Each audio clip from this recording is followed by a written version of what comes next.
kita mulai ya. Pertama tentunya kita harus memperkenalkan diri dulu kepada pasien dan meminta izin untuk melakukan pemeriksaan fisik ya. Selamat siang, saya Dr. Dewi. Saya akan melakukan pemeriksaan fisik kepada Mas siapa? Mas Ari. Ya, kita mulai ya pemeriksaan fisiknya. Pertama, seperti pada umumnya, pemeriksaan fisik itu terdiri dari inspeksi atau dari pengamatan, kemudian palpasi, kemudian perkusi, dan nanti akan diakhiri dengan auskultasi. Pada inspeksi, pada pemeriksaan torak ini, pertama kali kita akan melihat bentuk dada dari pasien ini. Bentuk dada yang normal adalah apabila diameter transversumnya itu adalah 2:1 dengan diameter anteroposteriornya. Pada pasien ini bentuk dadanya adalah normal. Bentuk dada yang tidak normal misalnya apabila diameter transversumnya hampir sama dengan diameter anteroposteriornya seperti pada pasien-pasien emfisema. Kemudian bisa juga terjadi bentuk sternum yang menonjol ke arah depan yang kita sebut dengan dada atau pectus carinatum. Sedangkan apabila sternumnya ke arah belakang itu kita sebut dengan pectus excavatum. Setelah kita melakukan inspeksi untuk melihat bentuk dada, kemudian kita menilai pergerakan dadanya secara dinamis ya. Kita lihat bagaimana saat pasien melakukan pernapasan. Apakah ada bagian dada yang tertinggal atau tidak? Pada pasien ini kedua dinding dadanya bergerak secara teratur dan sama ya.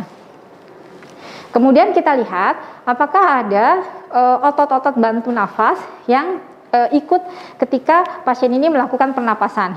Kita lihat apakah ada retraksi di suprasternal, retraksi di infraklavikular, atau retraksi dari otot-otot dadanya.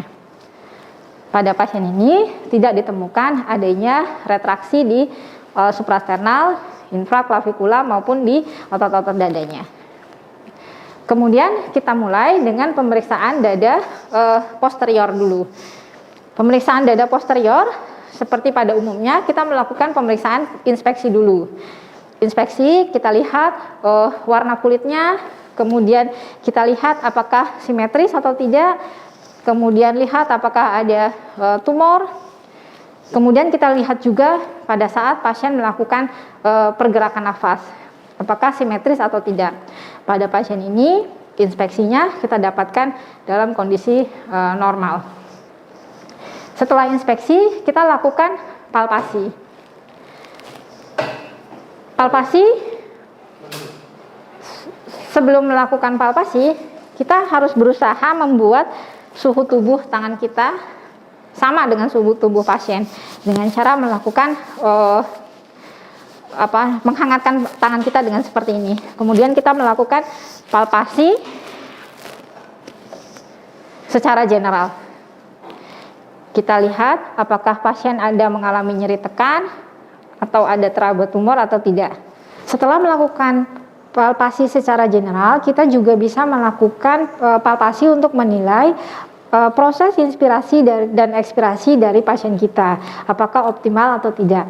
Nanti kita akan meletakkan tangan kita dan kedua ibu jari kita di vertebrae torakal 7 dan kita akan meminta pasien untuk melakukan inspirasi dalam, kemudian dilanjutkan dengan ekspirasi dalam.